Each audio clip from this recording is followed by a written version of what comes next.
गणपति ચાલુ महाराज की जय, गजानन महाराज की जय।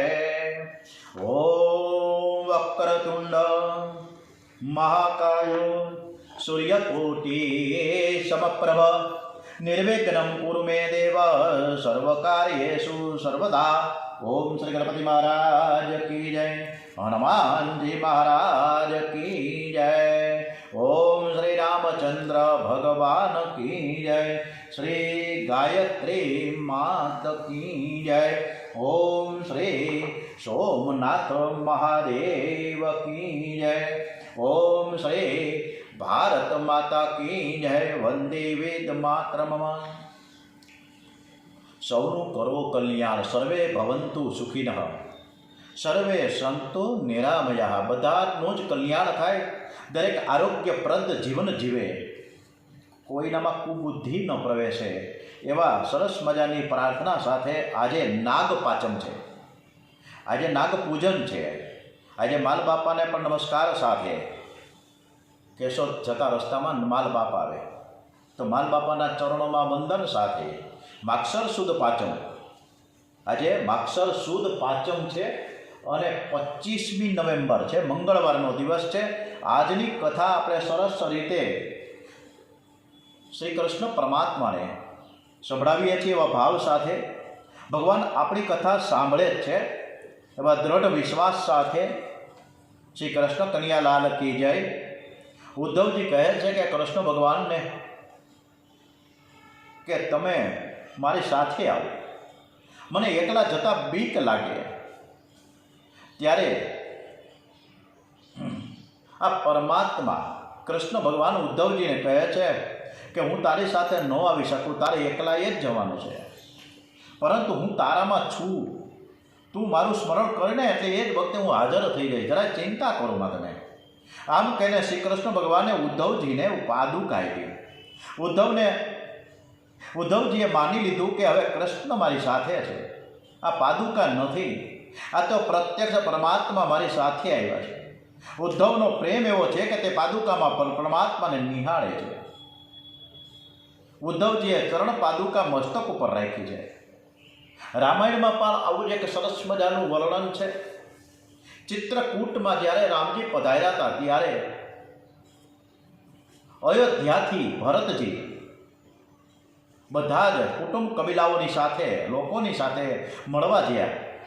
ઘણી બધી વિનંતીઓ કરી, રામચંદ્રજીએ ના પાડી કે ભાઈ 14 વર્ષનો વનવાસ મારે એકલાએ પૂરો કરવાનો છે, તારે એમાં તને એમાં કોઈ છેડ નહીં, તારું વચન નથી, તારે તો રાજગાદી પર બેસવાનું છે, હું ન બેસી શકું, જ્યાં સુધી તમે 14 વર્ષ પછી પાછા આવશો ત્યાં સુધી હું ભેટ ધરીશ। અને ભરતજીએ જ્યાં વનમાં રામચંદ્રજી સૂતા હોય કે બેઠા હોય એના કરતાં 3 ફૂટ નીચે ખાડો ખોદીને અંદર પાથરી, ઘાસ પાથરી અને ત્યાં સૂવે અને બેસે, આવી એની રચના હતી। ભરતજીને કીધું કે હું એકલું કેમ જાઉં છું, તમે ન આવો તો? ત્યારે ભરતજીને પણ રામચંદ્રજીએ ચરણ પાદુકા આપી હતી અને ભરતજીએ પણ માથા ઉપર ધરણ કરીને આ બંને પાદુકા, ડાબી અને જમણી બંને પગની ચરણ પાદુકામાં રામ અને સીતાજીને નિહાળતા હતા અને સીતારામને નિહાળીને 14 વર્ષ સુધી રાજકારભાર ચલાવ્યો। આ પ્રેમ છે, આ પ્રેમની પરાકાષ્ઠાઓ કહી શકાય। સુખદેવજી કહે છે પરીક્ષિત રાજાને કે રાજન, ઉદ્ધવજી પદિકા સમજાવવા નીકળ્યા છે, રસ્તામાં ઉદ્ધવજીને યમુનાના દર્શન થયા, વ્રજ ભૂમિના દર્શન થયા, મારા ઠાકોરજીની લીલા ભૂમિ છે। વિચાર કરે છે કે હું થોડા દિવસ માટે હું રહી જાઉં, અહીંયા કોઈ સંત કે વૈષ્ણવ મળશે તો તેની સાથે હું સત્સંગ કરીશ, પ્રભુનો લાડીલો વૈષ્ણવ મળે તો જ બોલીશ, નહીતર મારે મૌન રાખીશ। યમુનાના કિનારે રમણ રેતીમાં વિદુરજી બેઠા છે। ઉદ્ધવજીની દ્રષ્ટિ તેના ઉપર પડી, આ કોઈ વૈષ્ણવ લાગે છે। શ્રી કૃષ્ણ પ્રેમમાં તેનું હૃદય ભરાઈ ગયું। ઉદ્ધવજીની પાસે આવે છે, તેઓ વિદુરજીને ઓળખી ગયા, આ તો મહાન ભગવત ભક્ત વિદુરજી। ઉદ્ધવજી વંદન કરે છે અને એ સમયે વિદુરજી આંખો ઉગાડી બોલ્યા, મને વંદન કરો તે યોગ્ય નથી। વિદુરજી ઉદ્ધવજીને વંદન કરે છે। સંતોનું મિલન કેવું સરસ હોય છે, વર્ણન આવ્યું चार मिले तो 64 खिले, 4 मिले तो 64 खिले और 20 रहे कर जोड़, हरिजन से हरिजन मिले तो हसे 7 करोड़। જ્યારે 4 આંખો મળે ને, આ બે સંત ભેગા થયા, બંને બે આંખ એટલે 4 આંખો મળી, અને બંનેના 32 દુ 64 દાંત છે ને હસી ઉઠ્યા, અને 20 આંગળા, બે નમસ્કાર કર્યા છે સામે, તો 5 ને 5 10 થયા, અને સામે 10 થયા, તો 20 આંગળા સામે જોડાઈને ઊભા રહી ગયા. જ્યારે હરિના લાડીલા ભક્તો એટલે કે હરિજન છે હરિજન મિલે, એકબીજાને મળ્યા, ત્યારે શરીરમાંની તો હશે 7 કરોડ. તો આપણા શરીરની જે 7 કરોડ રૂવાટીઓ હોય છે ને, એમાં બંનેની સંતોની રૂવાટીઓ ખડી થઈ ગઈ, હસી ઉઠી. વિદુર અને ઉદ્ધવજી વચ્ચે સત્સંગ થયો છે. સંતોના મિલનમાં કેવળ ભગવાનની વાતો થાય છે, તેઓ કોઈ લૌકિક વાત કરતા નથી. અહો બકીયમ સ્તન કાલકૂટમ જિજ્ઞાસ યાપાય પદધ્યસ સાધી લેભે ગતિ ધાત્રોચિતામ તત્તો અનિયમ કમ વા દયાળુમ શરણમ વ્રજેત. ડોંગરેજી મહારાજની આ કથામાં અમુક ટેકાળે જે શ્લોકો આવે છે એનું વાંચન હું કરું છું. હું વારંવાર કહું છું કે મને સંસ્કૃતનું કોઈ નોલેજ નથી, કોઈ જ્ઞાન નથી, હું કંઈ સંસ્કૃત ભણ્યો નથી, મેં કોઈ પાઠશાળામાં નથી ગયો, સંસ્કૃત શાળામાં ભણવા નથી ગયો, કોઈ ધાર્મિક વિધિ નથી આવડતી, કોઈ વૈદિક વિધિ નથી આવડતી, કંઈ આવડતું જ નથી. પણ આ કૃષ્ણ કથાની જે લીલાની એક નિષ્ઠાથી, એક વફાદારીથી, એક પ્રમાણિકતાથી બસ આ કથા વાંચન કરીએ છીએ. એટલે એમાં કાંઈ પણ દોષ હોય તો ભગવાન મને માફ કરે એવા ભાવ સાથે આજે યમુનાજીને પણ અતિશય આનંદ થયો છે. આ લાડીલા ભક્તો મારા પ્રભુની લીલાનું વર્ણન કરશે, મારા કૃષ્ણની વાતો કરશે, મારા મુરલીધરના વખાણ કરશે, તેમની લીલાઓ ગાશે. હું મારા શ્રી કૃષ્ણની લીલા સાંભળીશ. યમુનાજીમાં જે પાણીનું વહેણ હતું ને સ્તબ્ધ થઈ ગયું, શાંત થઈ ગયું. ઉદ્ધવજી કહે કે મારા પ્રભુ શ્રી કૃષ્ણે પ્રભાસમાં મને ભાગવત ધર્મનો ઉપદેશ કર્યો અને મને બદ્રિકાશ્રમ જવાની રજા આપી છે. અહીં તમારા દર્શનથી મને ઘણો આનંદ થયો છે. વિદુરજી કહે પ્રભુએ તમને જે ભાગવત ધર્મનો ઉપદેશ કર્યો છે ને, એ સાંભળવાની મારી તીવ્ર ઈચ્છા છે. વિદુરજી પૂછે છે ઉદ્ધવજીને, હું જાતિહીન છું, હું કર્મહીન છું. વિદુરજી કહે કે હું જાતિહીન છું, હું કર્મહીન છું, પરંતુ વૈષ્ણવ દયાના સાગર હોય છે. આપ તો દયા કરી મારી ઈચ્છા પરિપૂર્ણ કરો અને મને તે દિવ્ય લીલા સંભળાવો. ઉદ્ધવજી કહે છે કે વિદુરજી આપ સાધારણ નથી, માનવ સ્વભાવથી દીન થતો નથી, ત્યાં સુધી એ ભગવાનને ગમતો નથી.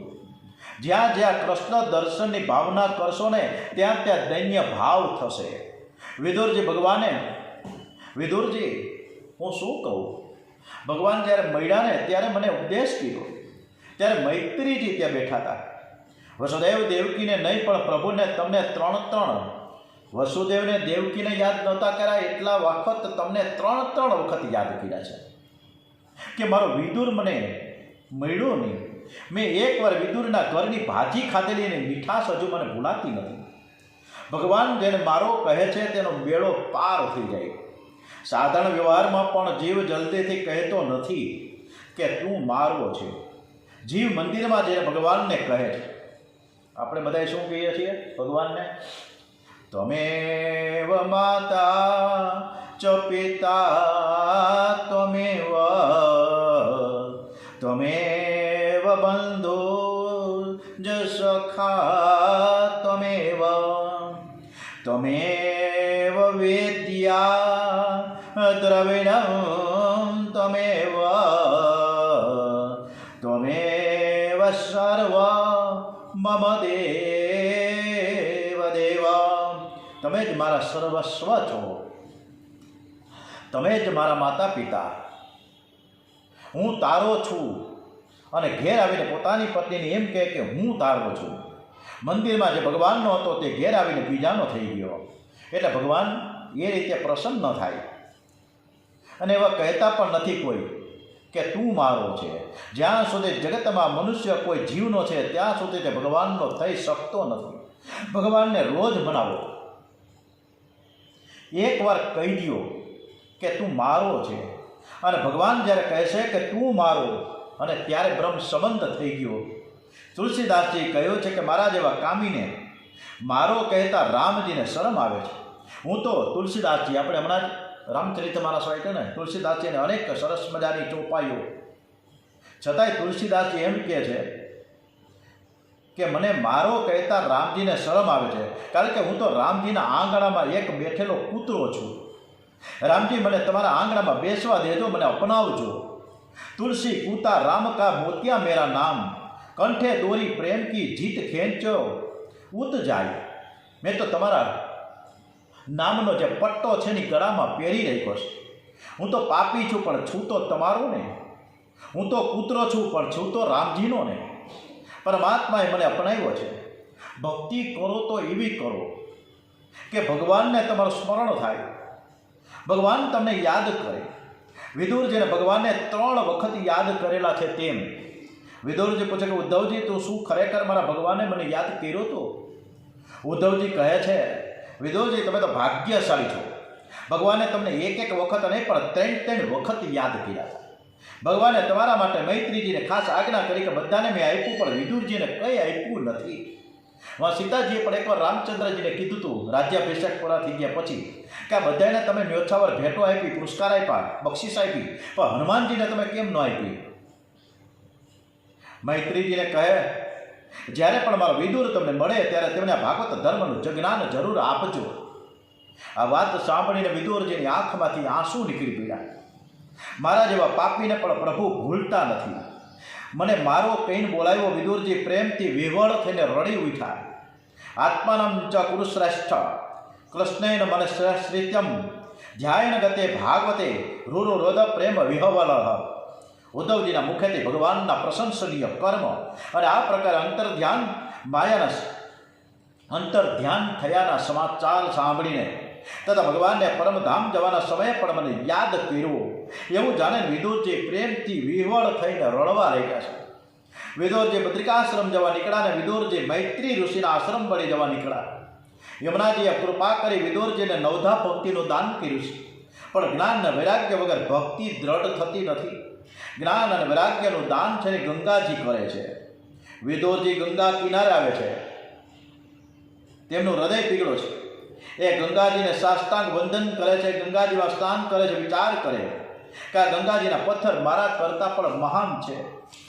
મૈત્રી ઋષિ જેવા મહાપુરુષો ગંગાજીમાં સ્નાન કરી નારાયણનું સ્મરણ કરતા કરતા આ પથ્થરો ઉપર બોલ ચાલતા હશે. ગંગાજીના આ પથ્થરોને વૈષ્ણવોના ચરણોની રજ મળી છે. મારું હૃદય તો પથ્થર કરતાં પણ કઠિન છે. મને પરમાત્માને મળવાની તીવ્ર ઈચ્છા થતી નથી. હું ગંગા કિનારે પથ્થર થયો હોત તો મારું કલ્યાણ થઈ જાય. વિદુરજીનો આ છેલ્લો જન્મ છે. સમર્થ સદગુરુ રામદાસ સ્વામીએ દાસબોધમાં પણ છેલ્લા જન્મના કેટલાક લક્ષણ બતાવ્યા છે. આવા લક્ષણ દેખાય તો સમજવું કે આ છેલ્લો જન્મ છે. જેનું હૃદય 24 કલાક પ્રભુ પ્રેમમાં પીગળેલું રહે છે, જે ભાવાવેશમાં સતત ભક્તિ કરતા તન્મય બને, આ તેનો છેલ્લો જન્મ છે. જેની બુદ્ધિમાંથી કામ નીકળી ગયો તેનો આ છેલ્લો જન્મ છે. કામ શરીરમાંથી નીકળે, ઇન્દ્રિયમાંથી નીકળે, પણ બુદ્ધિમાં તો તે સૂતેલો જ છે. કામને સંસ્કૃત ભાષામાં રચય કહે છે. યદિ શેને ઇતિ રચય. આ સાધારણ જ્ઞાનથી કે ભક્તિથી બુદ્ધિમાં રહેલો કામ નીકળતો નથી. બીજા જન્મમાં તે કામ ફરીથી જાગે છે. ફરીથી પતિ પત્નીનો ભાવ જાગે છે. એ પતન કરે છે. બુદ્ધિમાંથી કામ નીકળી જાય, અભિમાન ઓગળી જાય, હૃદયમાં દૈન્ય આવે, જ્યાં નજર જાય ત્યાં ભગવત ભાવ જાગે. આ બધા જ છેલ્લા જન્મના લક્ષણો છે. વિદુરજીનું હૃદય છે ને ભગવત સ્મરણમાં રત છે. ભગવત સ્મરણ કરતાં કરતાં ચાલે છે. વિદુરજી વિચાર કરે કે હું જાતિહીન છું. મૈત્રી ઋષિ મને ઉપદેશ આપશે કે નહીં આપે? ભલે હું જાતિહીન છું પણ કર્મહીન નથી. હું પાપી છું, અધમ છું, છતાં પરમાત્માએ મને અપનાવ્યો છે, એટલે જરૂર મૈત્રી ઋષિ મને ઉપદેશ આપશે. આમ વિચારતા વિચારતા વિદુરજી મૈત્રી ઋષિના આશ્રમમાં આવે છે. એવો મૈત્રીજીને સાષ્ટાંગ પ્રણામ કરે છે. વિદુરજીનો વિનય વિવેક જોઈને સૌને આનંદ થયો. મૈત્રી ઋષિ વિદુરજીનું સ્વાગત કરે છે, એમને બેસવા માટે આસન આપે છે અને પછી કહે છે કે તમે ભલે સાષ્ટાંગ વંદન કરો, હું તમને ઓળખું છું, તમે મહાન પુરુષ છો, તમે યમરાજાના અવતાર છો. માંડવીય ઋષિના શ્રાપથી તમારો આ દાસી પુત્ર તરીકે શૂદ્રને ઘેર જન્મ થયો છે. એ તો યમરાજાની થોડી ભૂલ થઈ ગઈ એટલે માંડવીય ઋષિએ તેને શ્રાપ આપ્યો છે. હવે માંડવીય ઋષિની વાત આવી તો યમરાજાને શ્રાપ કેવી રીતે મળ્યો એની કથા પણ થોડીક આપણે સમજી લઈએ. ખ્યાલ આવે કે યમરાજાના અવતાર એવા વિદુરજી. હવે એકવાર ચોરો છે ને રાજમહેલમાંથી ચોરી કરીને ભાગ્યા. સિપાહીઓને જાણ થઈ ગઈ અને તરત જ ચોરોની પાછળ બૂમ બારાડા પાડતા પાછળ દોડ્યા. સિપાહીઓની પાછળ આવતા જોઈ ચોરો ગભરાઈ ગયા. ચોરીના માલ સાથે નાસવાનું મુશ્કેલ બન્યું. રસ્તામાં માંડવીય ઋષિનો આશ્રમ આવ્યો. ચોરોએ તે ચોરીનો માલ માંડવીય ઋષિના આશ્રમમાં ફેંકીને ભાગ્યા અને પોતે આગળ જઈને સંતાઈ ગયા. પાછળથી સિપાહીઓ આશ્રમ આવી પહોંચ્યા. માંડવીય ઋષિના આશ્રમમાંથી ચોરીનો માલ મળતા સિપાહીઓને લાગ્યું કે આ ચોરનો સરદાર લાગે છે. એને માંડવીય ઋષિને પકડી લીધા અને રાજા સમક્ષ ખડા કર્યા. હુકમ કર્યો રાજાએ, સૂળી ઉપર ચડાવી દીધો. માંડવીય ઋષિને સૂળી ઉપર ચડાવવામાં આવ્યા. માંડવીય ઋષિ સૂળીની અણી ઉપર ગાયત્રી મહામંત્રનો ઓમ ભૂર્ભુવઃ સ્વાહા તત્સવિતુર્વરેણ્યં ભર્ગો દેવસ્ય ધીમહિ ધિયો યો નઃ પ્રચોદયાત. ગાયત્રી મહામંત્રનો જાપ કરતા આમ ને આમ સૂળી ઉપર 24 કલાક બેઠા રહ્યા. એમના શરીરમાં જે સૂળ અંદર ઘૂસી જ નહીં. રાજાને લાગ્યું કે આ કોઈ ચોર નથી, આ તો કોઈ સંત લાગે છે. રાજા ગભરાઈ ગયા.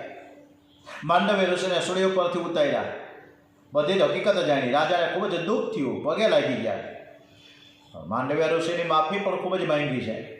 માંડવીય ઋષિ કહે, રાજન તને તો હું માફ કરું છું, પરંતુ હવે યમરાજાની ખબર લેવા જાઉં છું. મેં કંઈ પાપ નથી કર્યું, તો પછી યમરાજા મને આવી સજા કેમ કરી શકે? જેણે પાપ કર્યું છે એને બીક લાગે. મેં તો કોઈ પાપ કર્યું જ નથી, તો મને બીક શાની? અને મને તો યમરાજાની પણ બીક લાગતી નથી. માનવને બીક લાગે છે એના પાપની. માંડવીય ઋષિને પોતાના ચરિત્ર ઉપર કેવો દ્રઢ વિશ્વાસ હતો કે તે યમરાજા પાસે જવાબ માંગવા જાય છે. માંડવીય ઋષિ યમપુરીમાં ગયા. યમરાજાના 2 સ્વરૂપ છે, પાપી માટે ક્રૂર સ્વરૂપ અને વૈષ્ણવ માટે સૌમ્ય સ્વરૂપ. ઋષિ યમરાજાના દરબારમાં આવ્યા. યમરાજા ઉઠીને ઊભા થઈ સત્કાર કર્યો. પધારો પધારો, તમારી શું પૂજા સેવા કરું? ઋષિ કહે, આજે તમારી પૂજા નથી લેવા આવ્યો, પણ તમારી ખબર લેવા આવ્યો છે. તમે મને સૂળીએ કેમ ચડાવ્યો? મેં કંઈ પાપ તો કર્યું નથી ને? યમરાજા ગભરાયા. યમરાજા વિચાર કરે કે ભૂલ થઈ ગઈ તેમ કહે તો ઋષિ મને શ્રાપ આપશે. એટલે કહ્યું કે તમે નાનકડા 3 વર્ષના હતા ને ત્યારે એક પતંગિયાને પકડી અને એની અંદર પતંગિયાને શરીરમાં કાંટો ભોંકી દીધો હતો, અને એ બદલ તમને આ સજા આપવામાં આવી છે. પાપ જાણીને કરમાવે કે અજાણતા પણ તેની સજા ભોગવવી જ પડે. ભગવાન પુણ્ય લે છે પણ પાપ ક્યારે લે નહીં. પુણ્ય કૃષ્ણાર્પણ થઈ શકે, પણ પાપ છે ને કૃષ્ણાર્પણ ન થઈ શકે. પાપ તો ભોગવીએ જ છૂટકો છે. ભોગવ્યા વગર પાપનો નાશ થતો નથી. લોકો દુકાનેથી ઘેર જતા સાંજે મંદિરમાં જઈને ભગવાનને હાથ જોડીને વિનંતી કરે કે આખા દિવસમાં હું જૂઠું બોલ્યો હોઉં, લોકોને છેતરા હોય, કાળા ધોળા કર્યા હોય, એ બધું હે નાથ હું તમને અર્પણ કરું છું. કાયેન વાચા મનસેન્દ્રિયવા બુદ્ધિ આત્મના પ્રકૃત હે સ્વભાવાત કરોમિ યદ્યત સકલમ પરસ્મૈ નારાયણીય એતિ સમર્પયામિ. કાયા વાયા, આપણા શરીર એટલે કાયા. કાયા વાચા, વાચા એટલે આપણે વાણી, અને મનથી જે આપણું પુણ્ય કર્યું હોય તે પ્રભુને હું અર્પણ કરું છું. પુણ્ય સમર્પણ થઈ શકે, પાપ સમર્પણ થઈ શકે નહીં. ભગવાન પાપ લેતા નથી. ઠાકોરજીને ઉત્તમ વસ્તુ હોય ને એ અર્પણ કરવી, અને એનું જ નામ ભક્તિ છે. નક્કી કરો કે હું પાપ ભોગવીશ અને મારા ઠાકોરજીને હું પુણ્ય અર્પણ કરીશ. હમણાં ગયા 5-6 દિવસ પહેલાં હું રોજના ક્રમ પ્રમાણે જે સિદ્ધેશ્વર દાદાના દર્શન કરવા રાધા રમણદેવ હરિકૃષ્ણ મહારાજને ત્યાં મંદિરે ગયેલો દર્શન કરવા સવારના લગભગ 10 વાગે. ત્યારે આ જે કેરીના બોક્સ છે ને એના કરતાં પણ ડબલ સાઇઝના અથવા તો 2.5 ગણા મોટા, એવડા મોટા મોટા બોક્સ, મોટા એકદમ. અને એની અંદર એકદમ શુદ્ધ, એકદમ ચોખ્ખી અને એકદમ સફેદ એવા સાકર મોટા મોટા, જે આપણે એના સાકરના ગાંગડા કહી શકાય એવા મોટા મોટા સાકરના પીસ, એવા કેટલા બોક્સ. હરિકૃષ્ણ મહારાજ અને રાધારમણ દેવને ત્યાં લગભગ ઓછામાં ઓછા 10 જેવી બોક્સ હોય છે. આમ રાખ્યા હતા ભગવાનને, અમને જે દર્શન થાય ને એ તરફ બધાને. એવી રીતે વચ્ચે ત્રિકમરાયજી ને રણછોડરાયજી અને ઓલી બાજુ સિદ્ધેશ્વર દાદા ને પાર્વતી માતા, તો બધે ઠેકાણે આ બોક્સ રાખે. કેવો ભાવ હતો એ ભક્તનો! ક્યાંથી લઈ આવ્યા છે કોણ જાણે, ટેમ્પો ભરીને લઈ આવ્યા છે. તો સારામાં સારી વસ્તુ અર્પણ કરી. સાકરનો ભાવ શું હોય છે તો ખબર નથી મને, પણ જે હોય એને કિંમત, એને પણ એને કિંમત કરતાં ભાવ સમર્પિત કર્યો છે. ખૂબ અદ્ભુત છે. એટલે ઠાકોરજીને સારામાં સારી વસ્તુ અર્પણ કરીએ. ડોંગરેજી મહારાજ કહે છે આપણે ઓલી હોપારી લઈ આવીએ ને સત્યનારાયણ ભગવાનની કથામાં, કે રાંદલમાંના લોટા તેડીએ ત્યારે, કે અડધો કિલો સોપારી કહે ને ત્યારે, અથવા તો કંઈક 25-50 નંગ કહીએ, કોણ જાય કેટલા નંગ સંખ્યા, તો એટલી કેટલીક નાનકડી નાનકડી ગોતી આવીએ, ઝીણી નાના. ઓલા મોટી મોટી ન હોય, હાવ નાની, કારણ કે એમાં ઓછા પૈસા થાય એટલે એવું અર્પણ કરીએ. આવી તકલીફ છે આપણી. માંડવીય ઋષિ કહે છે કે શાસ્ત્રમાં એવી આજ્ઞા છે, યમરાજાને કહે છે, તું મને શું સમજાવશ, હું હવે તમને સમજાવું કે શાસ્ત્રમાં એવી આજ્ઞા છે કે કોઈ મનુષ્ય અજ્ઞાન અવસ્થામાં કોઈ પાપ કરે તો તેની સજા સ્વપ્નમાં થાય. હું બાળક હતો ત્યારે અજ્ઞાન હતું, એટલે એ વખતે કરેલા કૃત્યની સજા તમારે મને સ્વપ્નમાં કરવી જોઈતી હતી, પણ તમે મને ગેરવ્યાજબી સજા કરી છે.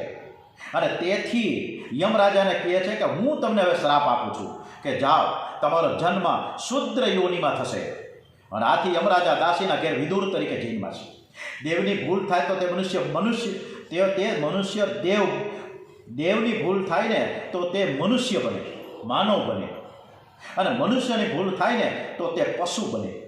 વિદુરજી કહે છે કે એકવાર મારી ભૂલ થઈ અને દેવનો હું મનુષ્ય બન્યો, હવે હું બેદરકાર રહીશ તો હું પશુ બનીશ.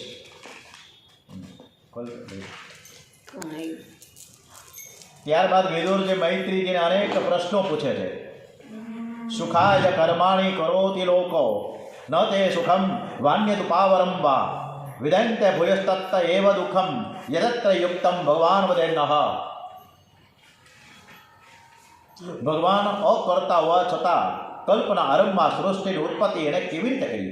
સંસારમાં સર્વલોક સુખ માટે પ્રયત્ન કરે છે, પણ ન તો રીતે એને સુખ મળે છે, ન તો એનું દુઃખ દૂર થાય છે. તમે કહો છો કે ભગવાન જગત ઉત્પન્ન કરે છે તો ભગવાનની લીલા છે, પણ પરમાત્મા તો આનંદમય છે, તો પરમાત્મા એવી લીલા કેમ કરે છે? મૈત્રી ઋષિ કહે છે કે સૃષ્ટિની ઉત્પત્તિની કથા ભાગવતમાં વારંવાર કરવામાં આવી છે. તત્વદ્રષ્ટિથી જગત ખોટું છે, તેથી તેનો વિચાર સાધુએ કર્યો નથી, પણ આ સૃષ્ટિના બનાવનારનો વારંવાર વિચાર કરે છે. પરમાત્માને માયાનો સ્પર્શ થયો એટલે સંકલ્પ થયો હું એકનો અનેક થાવ. ભગવાનની નાભીમાંથી કમળ ઉત્પન્ન થયું અને તેમાંથી બ્રહ્મા ઉત્પન્ન થયા. બ્રહ્માજીએ કમળનું મૂળ શોધવા પ્રયત્ન કર્યો, ત્યાં ચતુર્ભુજ નારાયણના દર્શન થયા અને બ્રહ્માજીએ સરસ મજાની સ્તુતિ કરી છે. એ સ્તુતિમાં આપણે પણ જોડાઈ જઈએ. શાંતાકારં ભુજગશયનં પદ્મનાભં સુરેશં વિશ્વાધારં ગગનસદસં મેઘવર્ણં સુભાગં લક્ષ્મીકાન્तं કમલનયનં યોગિમેધ્યાનગમ્યં વંદે વિષ્ણુ ભવભયહરં સર્વલોકૈકનાથમ. બધા લોકોનું સંકટ તમે દૂર કરો. સંતતિ અને સંપત્તિ છે ને પ્રારબ્ધનું ફળ છે. એ ભગવત કૃપાનું નહીં, ભગવાન જેના પર કૃપા કરે છે તેનું મન શુદ્ધ થાય છે. મન શુદ્ધિ વગર ઈશ્વર દર્શન થતું નથી. ઈશ્વર દર્શન વિના જીવન સફળ થતું નથી. જેણે જન્મ આપ્યો છે એને ઓળખવાનો પ્રયત્ન કર્યો નહીં. મારા જેવો મૂર્ખ કોણ? આ બ્રહ્માજી વિષ્ણુ ભગવાનને સ્તુતિ કરી રહ્યા છે. બ્રહ્માજીને બીક લાગે છે કે સંસારમાં આવ્યા પછી ઇન્દ્રિયો અવળે માર્ગે ન જાય. આથી બ્રહ્માજીએ સૃષ્ટિ નિર્માણ કરી કામને ઉત્પન્ન કર્યો. પ્રથમ પિતાને કામે મોહ ઉત્પન્ન કર્યો. બ્રહ્માજી જમણા અંગમાંથી પુરુષ અને ડાબા અંગમાંથી સ્ત્રી ઉત્પન્ન કરી છે. પુરુષનું નામ મનુ છે અને સ્ત્રીનું નામ છે શતરૂપા. બ્રહ્માજી આ મનુ અને શત્રુપાને આજ્ઞા કરી કે તમે મૈથુન ધર્મથી પ્રજાનું નિર્માણ કરો. અને એ સમયે રાક્ષસો આ પૃથ્વીને રસાતળમાં લઈ જશે. મનુએ કહ્યું કે પ્રજાનું નિર્માણ કરીને કોણા અને એ સમયે જ્યારે આ મનુ મહારાજ અને શત્રુપા જ્યારે નિર્માણ થયા, ઉદ્ભવ્યા, અને ત્યારે પૃથ્વી હતી નહીં, રસાતળમાં ડૂબી ગઈ હતી. ત્યારે મનુએ બ્રહ્માજીને કહ્યું કે પ્રજાનું નિર્માણ હું કોના આધારે કરું? ક્યાં રાખું આ બધી પ્રજાને? પૃથ્વીને તો રાક્ષસો રસાતળમાં લઈ ગયા છે. બ્રહ્માજીને ચિંતા થઈ અને એમણે આદિનારાયણ પરમાત્માનું ધ્યાન કર્યું. પરમાત્માનું ધ્યાન કરતા કરતા બ્રહ્માજીને એકદમ છીંક આવી અને ત્યાં નાસિકામાંથી અંગુષ્ઠ પરિમાણ ધરાવતા બોલીએ શ્રી વાહ નારાયણ ભગવાન કી જય. ધીરે ધીરે ધીરે ધીરે વરા નારાયણે પોતાનું સ્વરૂપ વધાર્યું. મોટી ગર્જના કરી વિશાળ સ્વરૂપે તે રસાતળમાં ગયા અને ત્યાંથી પૃથ્વીને લઈને બહાર આવ્યા છે. અને એ સમયે રસ્તામાં હિરણાક્ષ નામનો એક રાક્ષસ મળ્યો વરાનારાયણનો, અને એ રાક્ષસ સાથે યુદ્ધ થયું. વરાનારાયણે હિરણાક્ષને પ્રહાર કરીને સદગતિ આપી છે અને પછી પૃથ્વીની સ્થાપના જળ ઉપર કરી. પૃથ્વીનું રાજ્ય મનુને અર્પણ કરી ભગવાન નારાયણ વૈકુંઠ ધામમાં ગયા છે. બોલીએ શ્રી કૃષ્ણ કનૈયા લાલ કી જય. આજે સવારના 6:15 વાગ્યાની લગભગ આસપાસ મેં પ્રેમાનંદજી મહારાજની સરસ મજાનું પ્રવચન સાંભળ્યું. બહુ સરસ મજાના પ્રેમાનંદજી મહારાજના બધા જ ઉદ્બોધન સરસ છે. જણાવ્યું હતું કે આ દુનિયામાં એક પણ માણસ એવો નથી કે એને પોતાને ત્યાં સંકટ ન આવ્યો હોય, કોઈ દુઃખ ન હોય, કોઈ સમસ્યા ન હોય, કોઈ પ્રશ્ન ન હોય. એક માણસને કાંઈક ને કાંઈક પ્રશ્ન હોય છે અને કાંઈક ને કાંઈક દુઃખ જ હોય છે. કોઈને આજીવન સુખ મળ્યું હોય એવા કે દાખલા નથી. આ પ્રેમાનંદજી મહારાજના શબ્દો છે. એટલે સુખ અને દુઃખની ગ્લાનીને તમે વિસરી જાઓ અને રાધે રાધે રાધે રાધે રાધેનું સ્મરણ કરતા રહ્યો. ઓમ શ્રી કૃષ્ણ કનૈયા લાલ કી જય. ઓમ શ્રી ડુંગરેજી મહારાજ કી જય. ઓમ નમો ભગવતે વાસુદેવાય. શ્રી સોમનાથ મહાદેવ કી જય. શ્રી ભારત માતા કી જય. વંદે વેદ માતરમ. ઓમ શ્રી ભાગવત ભગવાનજી મહારાજ કી જય. ઓમ નમઃ પાર્વતી પતે. હર હર હર હર હર મહાદેવ હર.